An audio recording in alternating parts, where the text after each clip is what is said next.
साथियों, आज अपने शरीर का एक महत्वपूर्ण अंग है कान। इसके बारे में बहुत से लोगों को ये शायद जानकारी नहीं हो कि इसके कार्य क्या क्या हैं कान के। सामान्य तौर पे अपन यही समझते हैं कि कान है वो केवल सुनने के लिए ही एक साधन है अपने। इसका एक महत्वपूर्ण कार्य है। अपन जो चलते फिरते हैं या अपन बैठते हैं तो ये अपने गति के समय ये अपने संतुलन को बनाए रखता है। इतना महत्वपूर्ण हिस्सा है ये कान। इसके साथ संभाल बहुत ही जरूरी है।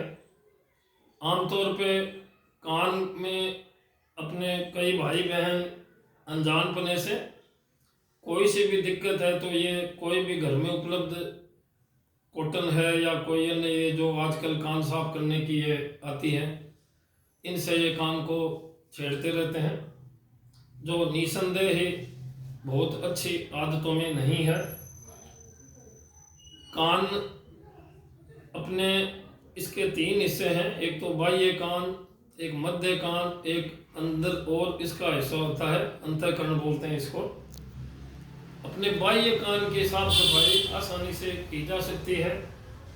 वो कान साफ करने के लिए सबसे अच्छा तरीका है, यदि आपको कान में कोई खुजली चल रही है, कोई आपको लगे कोई फॉरेन पार्टिकल चला गया, तो अपने गर्म पानी में हल्का थोड़ा नमक डाल के और जो कॉटन है उसकी छोटी ऐसे बत्ती बना के इसको साथ में गर्म करके फिर ये जब ठंडा हो जाए तो उसको साफ हाथों से पानी को निचोड़ के फिर आप उसको कान में यदि फेरते हैं, वो सबसे अच्छी सफाई कहलाती है। सफाई करते समय ये भी ध्यान रखें कि वो रुई का हिस्सा इसमें टूटे नहीं, इसलिए उसको बत्ती बना के यदि कान आप साफ करते हैं तो ज़्यादा ठीक रहेगा। आमतौर पे कान की सफाई वैसे इंसान को ज़रूरत ही नहीं पड़ती। बहुत लोग ये समझते होंगे कि कान में अपने, जिसको आम भाषा में आप किट्टी बोलते हैं, हम इसको ईयरबड्स बोलते हैं, पेशाब इसको साफ करना ज़रूरी है। तो मेरी राय में कान को साफ करने की आपको सामान्य तौर पे ज़रूरत ही नहीं पड़ती।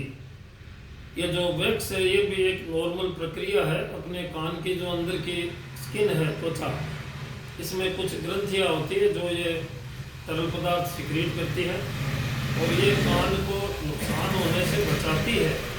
अपने वातावरण के जो प्रदूषण का इफेक्ट है, कोई धूल, कोई मिट्टी के कण या अन्य कोई चीज़ इसमें जाती रहती है तो इसको ये वहीं रोकता है। और आप जब खाना खाते हो, अपने जबड़े का उपयोग करते हो, अपने जब खाना खाते चिगलते हैं अपन, इस मूवमेंट से ही कान की गति होती रहती है और ये बाहर निकालता रहता है। छोटे बच्चों में कई बार ये माताएं इस बच्चे को दूध पिलाते समय यदि उसको अपने साथ बेड पे लिटा के दूध पिलाती हैं तो ये भी एक उनकी ये बैड हैबिट्स में शामिल कहलाता है। इससे बच्चों के कान बहने लग जाते हैं कई बार। तो बच्चे को ऊंची गोदी लेके सिर को हिस्सा ऊंचा रख के ही दूध पिलाना चाहिए। छोटे बच्चों में जब भी आप उनको कोई छोटी खेलने के लिए कोई चीज़ देते हैं तो ये इनको कई बार कान में अपने आप डाल लेते हैं और माताएं बहुत परेशान हो जाती हैं। तो कान में पहले तो ये आप बिल्कुल इसको सुनिश्चित करें कि बच्चों के हाथ में ऐसी चीज़ें नहीं दें जो ये कान में, नाक में, इनमें कई बार उसको डाल लेते हैं। फिर भी यदि कोई चीज़ ऐसी डाल ले जो आपको दिख रही हो तो तुरंत आप उसको निकाल सकते हैं। और यदि अंदर ये आगे चली जाती है तब फिर आप उसमें कोई किस्म की छेड़खानी ना करें और अपने नज़दीक के चिकित्सक या आपको उपलब्ध हो तो नाक कान गले के विशेषज्ञ हैं, उनसे आप उस फॉरेन पार्टिकल को निकलवाएं। तो ज़्यादा दिनों तक फॉरेन पार्टिकल यदि कान में रहता है तो फिर इन्फेक्शन यानी संक्रमण होने का डर हो जाता है। कई बार आपने देखा होगा बहुत सारे अपने पास पड़ोस में वे कान बहते हैं बच्चों के या बड़े बुजुर्ग के किसी के, यानी कान से मवाद आना, ये एक निसंदेह स्वास्थ्य की दृष्टि से अच्छी बात नहीं होती।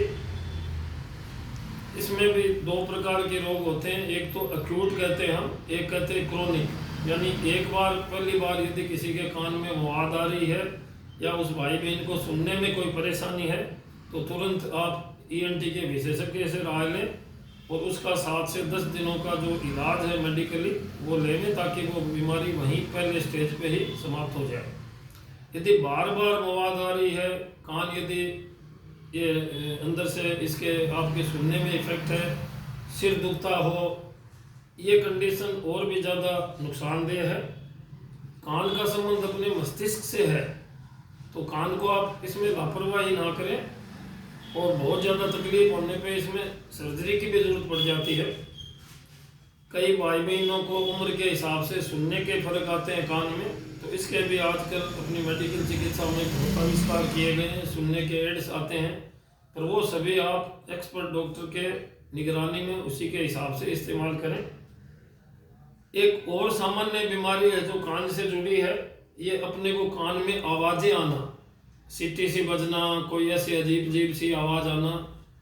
तो ये देखा गया है कि जैसे आपके पास यदि कान के कोई बहुत अचानक शोर हो, कोई साउंड सिस्टम की शोर हो, कोई बहुत ज़्यादा ऐसे पटाखा फटे, इस टाइप से कोई आवाज़ आती है, तो कान में आपको कई दिन ये छोटी छोटी आवाज़ सी आती रहती है।